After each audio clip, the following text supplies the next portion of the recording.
तो दोस्तों हम वापस से विनोद जी के पास आ गए हैं सेकंड वीडियो बनाने के लिए, और मैंने आपका इसका पहला पार्ट आपको दिखाया, उसमें बहुत सारी जानकारियां दी हैं। तो जो कुछ छोटी मोटी जानकारियां जो रह गई हैं और एक महत्वपूर्ण पानी की जानकारी जो रह गई वो इस वीडियो में हम दिखाने वाले हैं आपको।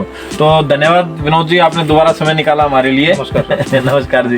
तो विनोद जी से मिलकर मेरे को बहुत अच्छा लगता है भाई, पहले ये इनका बात करने का तरीका बहुत अच्छा है। और दूसरा विनोद जी, हमारे आप उस दिन आपने काफी चीजें बताई हमारे को, तो आज एक दो चीजें और पूछना चाहता हूँ मैं। जैसे एक पहली चीज ये बताइए कि भाई जो इसका रूटीन है ना, रूटीन वो किस तरीके से बनाया जाए, उसमें पानी किस तरीके से देना चाहिए, ये सारी बातें एक बार बताइए।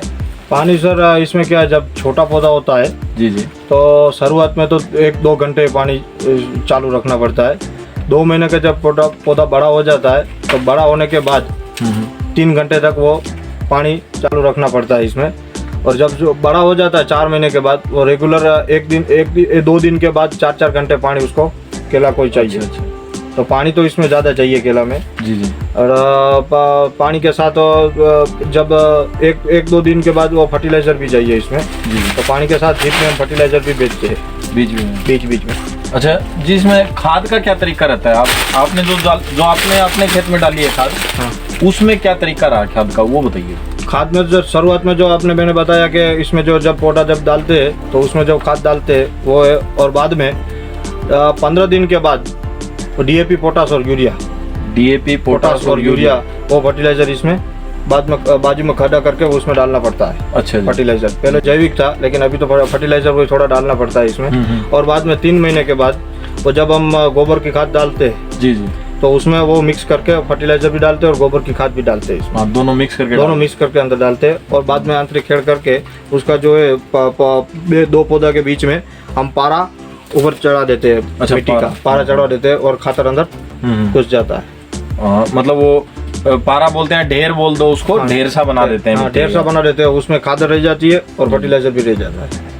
ये सही है। हाँ, 3 महीने के बाद में 6 महीने के बाद वो भी थोड़ा गोबर और थोड़ा फर्टिलाइजर बाद में 6 महीने के बाद डालते रहते हैं। बाकी तो ड्रिप में ही फर्टिलाइजर चले जाते हैं, ड्रिप में हम डालते हैं। अच्छा, ड्रिप में डालते हैं। हाँ, 15-15 दिन के बाद। हर 15 दिन? अच्छा, खेती में मतलब केले की खेती में सारे में हर 15-15 दिन में आप पानी डालते हैं? 15-15 दिन में पानी तो सर रेगुलर डालना पड़ता है 4-4 दिन के बाद। 4 दिन के बाद। हाँ, लेकिन जो फर्टिलाइजर जो है ड्रिप में जो वाटर सोल्यूबल फर्टिलाइजर है वो 15 दिन के बाद 10-15 दिन के बाद हम डालते हैं। जब बड़ा हो जाता है इसके हिसाब से हम बाद में वीकली आ जाता है। जब बड़ा हो जाता है वीक में एक बार डालना पड़ता है। और पहले 15 दिन 10 दिन के बाद और बाद में एक वीक के बाद में हम सब वो वाटर सोल्यूबल जो फर्टिलाइजर होता है वो इसमें डालते हैं। जी जी। अच्छा, सर्वर का ग्रोथ करने के लिए उंगली डालते हैं। बाद में उसका जो है 1261 है वो भी डालते हैं। और जब बड़ा हो जाता है तो उसका जो है थड़ बोलते हैं जो, वो बड़ा करने के लिए फॉस्फोरस भी ज्यादा डालते हैं, फॉस्फोरिक एसिड भी डालते हैं। अच्छा, इसमें स्प्रे वगैरह भी करने पड़ते हैं? स्प्रे जब छोटा होता है पौधा तो जो ज्यादा पर धूप होती है तो पौधा जो चलता नहीं है तो उस पे ऊपर से स्प्रे करना पड़ता है। जी।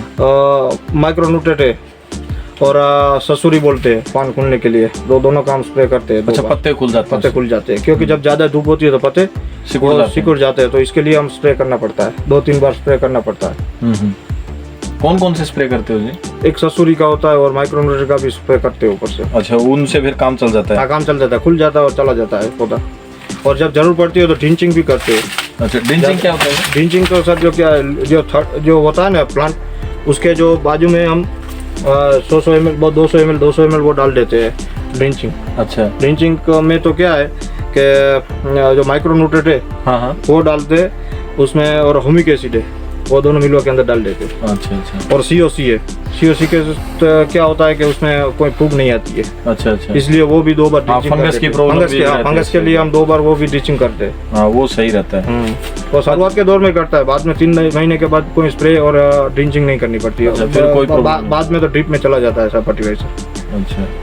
अच्छा जी, इनसे पौधे भी तैयार कर सकते हो कि आप नर्सरी से ही खरीदने पड़ते हैं? पौधे सर इधर क्या है, सब कोई खेडूत है तो वो पौधे इधर उसके जो जूना लास्ट वाला जो कोई बगीचा रहता है उसमें से जब बच्चा निकलता है वो निकाल के डाल के वो खेती तैयार कर सकते हैं। तो क्या उसका प्लांटेशन का खर्चा जो है वो बच जाता है। अच्छा, पौधे में से साइड में से जो छोटे निकलाते हैं उसमें से वो निकाल के उसमें नया जब स्टार्ट करते हैं खेती तो उसमें वो डाल के वो ज्यादा लोग इधर करते हैं, लेकिन हम तो टिश्यू से ही खेती। और फिर जो पुराना वाला पौधा उसको गिरा देते हैं कि क्या करते हैं? मान लो इसी में करना हुआ आपको, तो अभी जैसे मान लो ये पौधा है ये वाला, ठीक है। अभी ये जैसे इसके साइड में ये पौधा आप नया बना रहे हो, तो फिर इसका क्या करोगे? इसको काट दोगे या पड़ा रहेगा? ना, उसको ऊपर से ही काट लेते सर, ऊपर से काट लेते हैं। इसमें जो रहता है जो फर्टिलाइजर जो सब रहते हैं वो उधर नीचे आके इसमें चला जाता है, तो ये बढ़िया हो जाता है।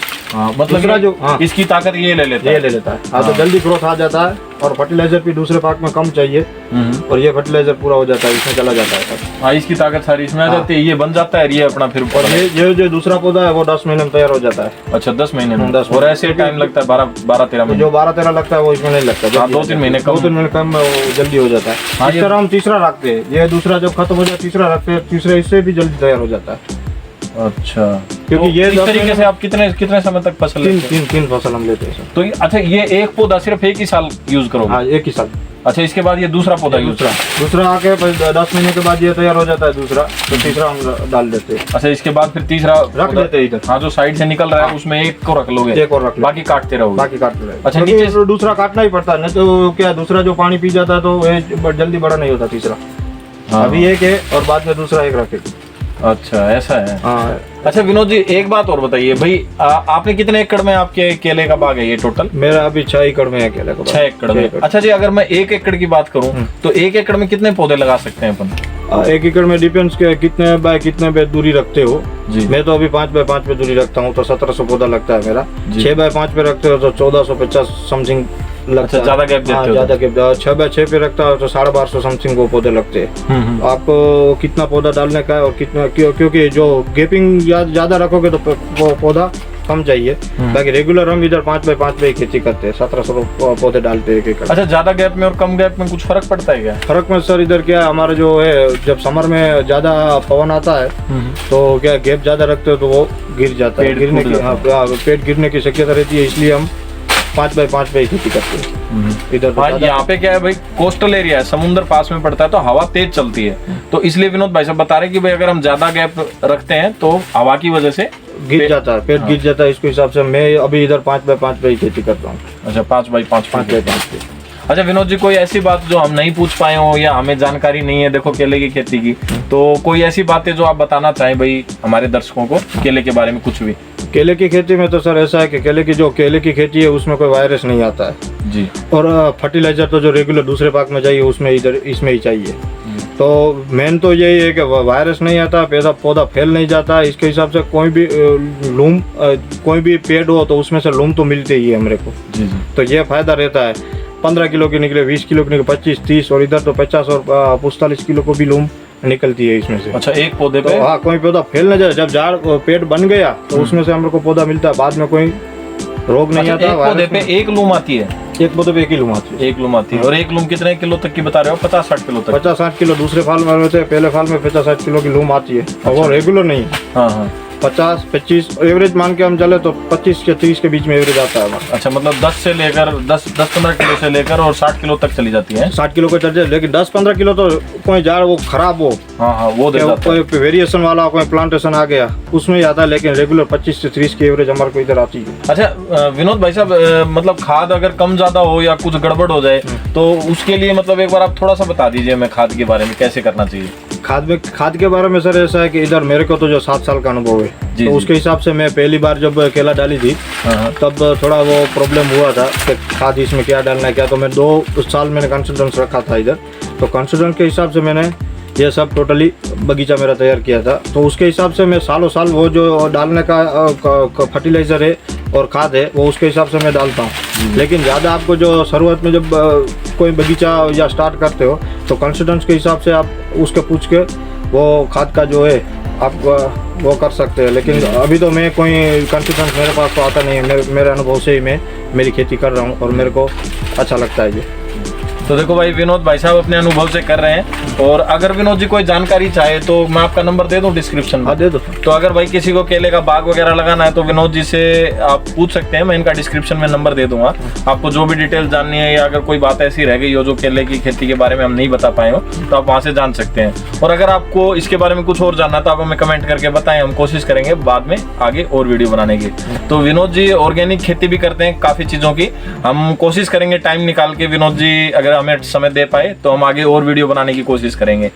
तो मैं अपनी वाणी को विराम देता हूं। धन्यवाद दोस्तों। और वीडियो आपको कैसा लगा कमेंट करके जरूर बताएं। चैनल को सब्सक्राइब कर दें, पहली बार आए हैं तो सब्सक्राइब कर दें और बेल आइकन दबा दें ताकि आने वाले जितने वीडियो हैं उनका नोटिफिकेशन आपको मिलता रहे।